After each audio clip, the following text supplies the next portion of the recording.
এখানে আছি, অভিভাবক আমার সন্তান আমার কথা শুনবে না, আমার মেয়ে আমার কথা শুনবে না, এটা আবার কিভাবে সম্ভব? আমি প্রায় জায়গায় বলি, এমন বিবাহ করব না যে স্ত্রী আমার কথা শুনবে না, এমন বিবাহ আমার দরকার নাই। আমি কবিলতু বলে 5 লক্ষ টাকা দিয়ে আমি বিবাহ করলাম, আমার স্ত্রী নাকি আমার কথা শুনবে না। এত কষ্ট করে সন্তানকে আমি জন্ম দিলাম, সন্তান আমার কথা শুনবে না। এত কষ্ট করে মেয়েকে আমি লালন পালন করলাম, মেয়ে আমার কথা শুনবে না। অতএব যে স্ত্রী আমার কথা শুনতে পারে না, এমন স্ত্রী আমার দরকার নেই, আমার বিবাহের দরকার নেই।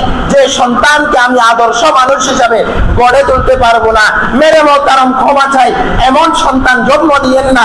যে মেয়ে আমার কথা শুনবে না, মেরে মোহতারাম মাপ চাই, এমন মেয়ে দুনিয়ার মাসে নিয়ে আসেন না।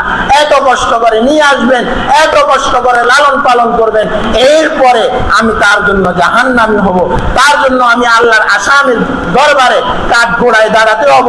এমন সাক্ষী যেন আমরা কেউ না হই। আল্লাহ তাআলা আমাদের সবাইকে ইহুদি খ্রিস্টান বিজাতিদের কৃষ্টি কালচার থেকে আল্লাহ তাআলা আমাদের সবাইকে বেঁচে আসার তৌফিক দান করুক। যাদেরকে অনুসরণ করতেছি এই আর্জেন্টিনার ব্রাজিল, তাদের এই অনুষ্ঠানগুলোর মাঝে বিভিন্ন খবরের মাঝে দেখা যাচ্ছে যে তারা কি বিতরণ করতেছে, আমার মুখ দিয়ে বলা সম্ভব না।